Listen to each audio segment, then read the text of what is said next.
안녕하십니까. 세상을 읽어주는 남자 이상훈입니다. 오늘은 마이크론이 삼성에 도전장을 내밀었다는 주제로 한 말씀 드리겠습니다.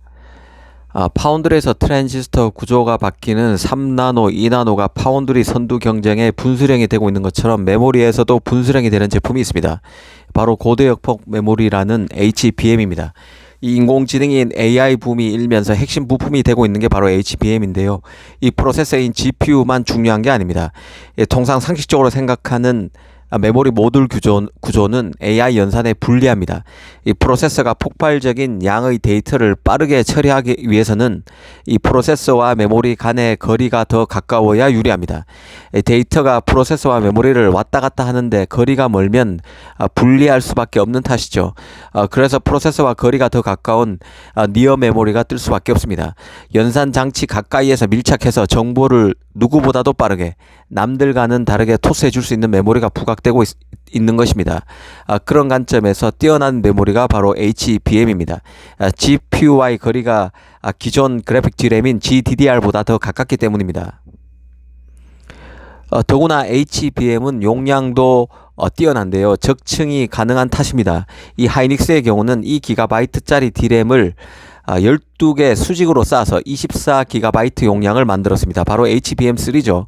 이 GDDR6 12개를 다 합쳐야 HBM3 1개 용량과 같습니다. 그렇기에 HBM이 뜰 수밖에 없습니다. 다만 AI 서버에 탑재되는 HBM3 가격이 기존 메모리 반도체보다 6배에서 많게는 7배가량 더 비싸다는 게 흠입니다. 그래서 D램 시장에서 HBM이 차지하는 비중은 아직 단자리 수지만 AI 시장이 급격히 커지면서 HBM의 메모리의 미래가 있다는 것만도 확실한 사실입니다. 그래서 HBM 경쟁도 치열한데요. 하이닉스가 앞서가고 있고 삼성이 맹추격하고 있습니다. 그리고 마이크론이 약간 뒤져있는 형국이라고 일전에 말씀드렸습니다. 오늘 이 말씀을 다시 드리는 이유는 마이크론 때문인데요. 마이크론의 산제이 메로트라 CEO가 마이크론이 내년 초인 2024년 초에 HBM3 젠2 제너레이션 2입니다. 2세대라는 뜻이죠. HBM3 젠2 메모리의 대량 출하를 시작할 계획이라고 밝혔습니다. 특히 눈에 띄는 게 바로 엔비디아가 HBM3 젠2의 주요 고객 중 하나라는 점을 분명히 밝혔다는 데 있습니다. 그러면서 엔비디아가 마이크론의 HBM3 젠2를 사용하는 유일한 고객은 아닐 것이라고도 강조했습니다. 엔비디아 외에도 다른 서버 업체가 자신의 고대역폭 메모리 신제품인 HBM3 젠2를 탑재할 것임을 시사한 것이죠. 여기서 유의할 게 HBM3 젠2라는 명명법인데요. 이번에 마이크론은 HBM3도 아니고 그렇다고 HBM3E도 아니고 HBM3 젠2라고 명명했습니다. 그러면서 HBM3 젠2가 HBM3E보다도 낫다고 설명했는데요. 하이닉스가 이미 지난해 6월에 최초로 HBM3 양산에 성공해서 엔비디아에 독점 공급하고 있는 상태고 하이닉스의 일격을 당한 삼성도 이르면 올 10월부터 바로 다음 달이죠. 곧 엔비디아의 HBM3를 납품하게 됩니다. 그러다 보니 마이크론으로서는 자신의 신제품인 HBM3 젠2가 HBM3 그리고 HBM3E보다도 낫다는 점을 강조하기 위해서 그런 이미지를 강조하기 위해서 HBM3D에 E를 붙인 것이 아니라 젠2를 붙였다고 봐야 합니다. 사실 지금 메모리 업계는 AI 붐을 선도하고 있는 엔비디아 잡기에 혈안이 되어 있습니다. 객관적으로 하이닉스가 가장 앞서 있는데요. 시장에서는 삼성이 조만간 HBM3 공급을 크게 늘려서 내년에는 엔비디아 전체 납품의 35%, AMD 안에서는 85%에 달할 가능성이 있는 것으로 보고 있습니다. 이런 배경을 염두에 두고 이번 마이크론의 내년 엔비디아의 HBM3 젠2 공급 소식을 한번 다시 따져보겠습니다. 현재 D램 시장 구조처럼 HBM 시장에서도 삼성 하이닉스에 눌려있던 마이크론이 제대로 스퍼트를 내는 모양새라고 볼 수 있는데요.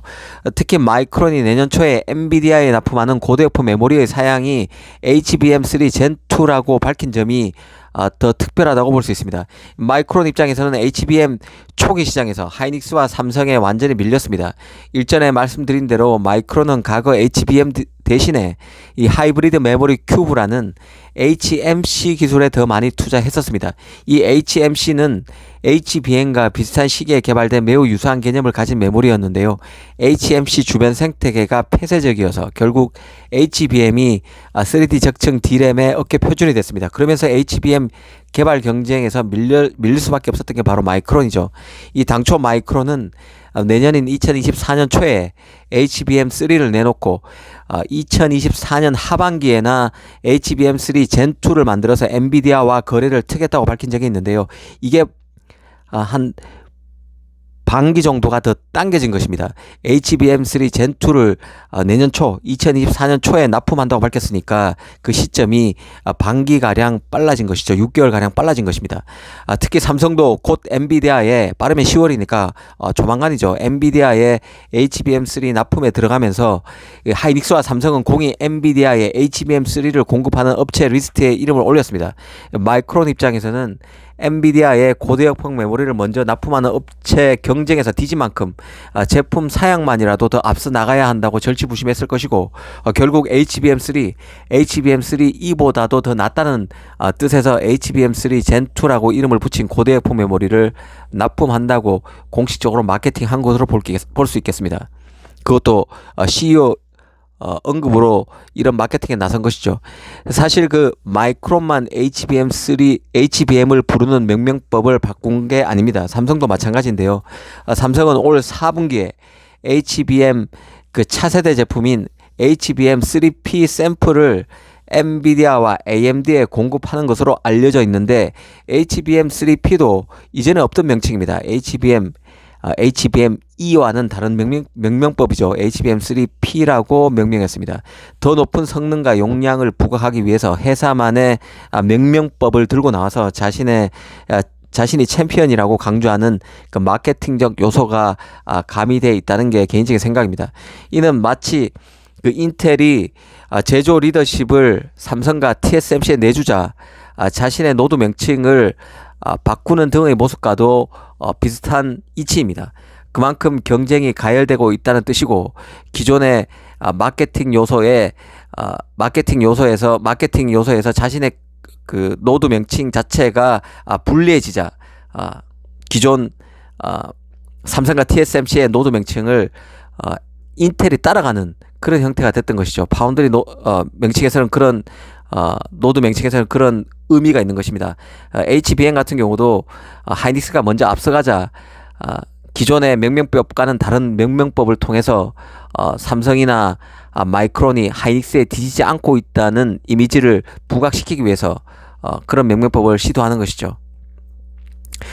그만큼 경쟁이 가열되고 있다는 뜻이지만 제품 경쟁력은 이런 그 명명법으로 우열이 갈리는 것은 아닐 것입니다. 엔비디아, AMD와 같은 수요 업체가 어떤 제품을 어떤 메모리를 선택하느냐 채택하느냐로 우열이 나타난다고 봐야 할 것입니다.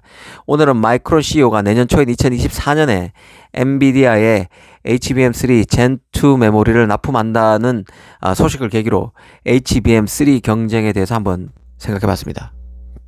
감사합니다.